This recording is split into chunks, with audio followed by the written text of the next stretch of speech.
Hey, what's going on? So I'm going to start a new series that's going to be uploaded probably on Tuesdays, and it's going to be appropriately named Tutorial Tuesdays.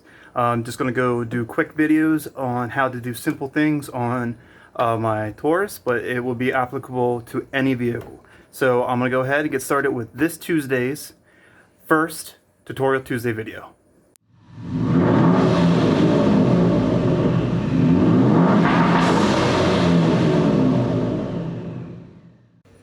Okay, so one day I noticed that my windshield wiper pump wasn't working. It wasn't making any noise, nothing spraying. I made sure I checked the lines and everything, but come to find out the pump was just not working. So of course, the first thing you should do is always check fuses, because that's generally the first thing that would be a culprit of an electronic in the vehicle not working. I checked my fuses, established that they were indeed still intact and they were not blown. So then I went on to discover that the pump itself was seized. Now, how do we fix that? It is very simple. Let me go ahead and show you. So to fix the pump, all you need to get is a small hammer like this or something equivalent, just something basically to tap the pump. And all you want to do is go ahead, turn your ignition to accessory, power on, do not start the engine, there's no need to.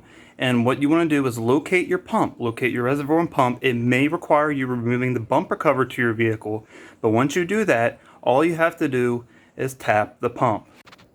So right here is the pump, the reservoir, and the pump is right here. So all you have to do is give it a couple taps. When ignition's on, because it's sending power to the pump, just give it a couple taps. Nothing crazy, you don't have to beat on it, just light taps. And it will hopefully unseize the motor inside and allow you to use your washer fluid again. And that's all there is to it. And that's it. You should be all set. Now, of course, if that doesn't fix it, then the actual problem might be the pump is just completely bad and needs to be replaced. But that is not today's video. Today's video was just a simple how-to, hopefully to save you money where you don't have to buy a new pump and get yourself operating again, make sure you can clean your windshield and be safe out there driving. So that's it for this first Tutorial Tuesdays video. There will be more posted along the way, probably not every Tuesday, but nonetheless on Tuesdays. So thanks for watching.